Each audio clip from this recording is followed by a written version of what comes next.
नमस्कार दोस्तों and welcome to G Chills. आइए इस रिपोर्ट को देखते हैं। जी चिल्स के इस इवनिंग ग्लोबल अंक में आप सभी का स्वागत है। चीन ने फिर से किया नया बखेड़ा खड़ा। अरुणाचल पर फिर से दावा। भारत की $1 बिलियन हाइड्रो पावर प्रोजेक्ट्स पर विवाद। कठुआ हमले के जवाब में पाकिस्तान पर भारत करेगा एयर स्ट्राइक। अपने देश पर भड़के पाकिस्तानी।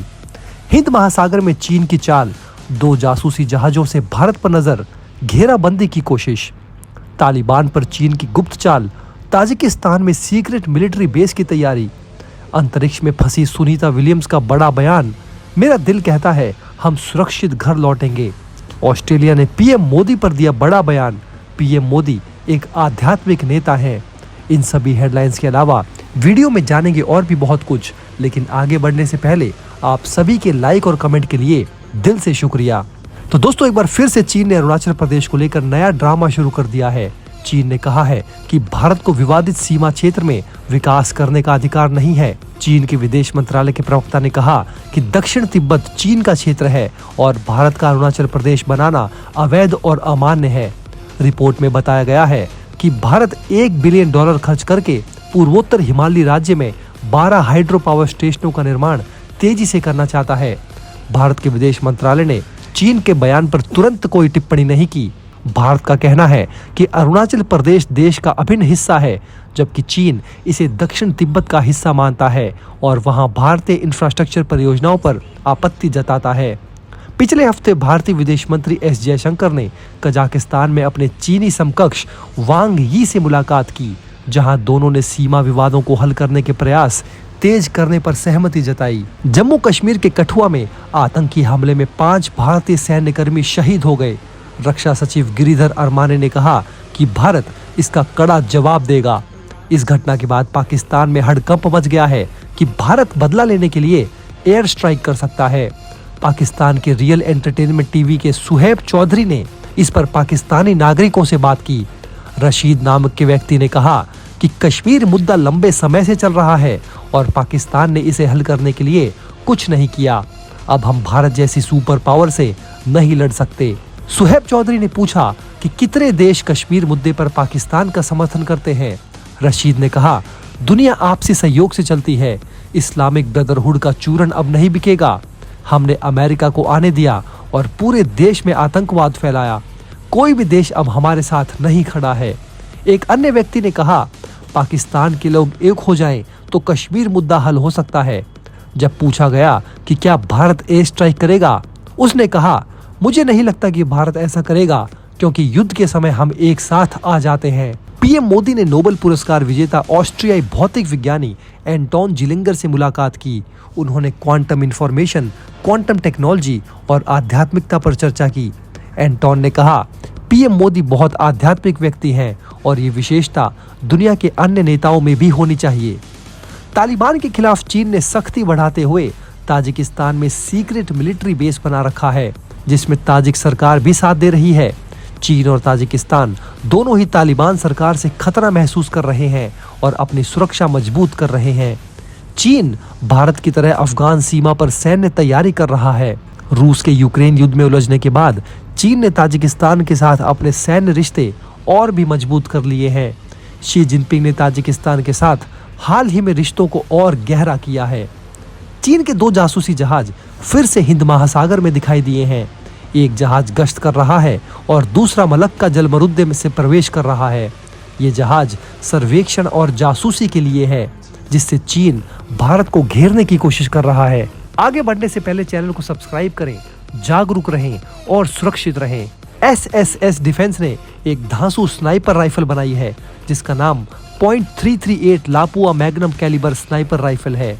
भारत के एक दोस्त देश ने इस राइफल को खरीदने के लिए बड़ा कॉन्ट्रैक्ट साइन किया है।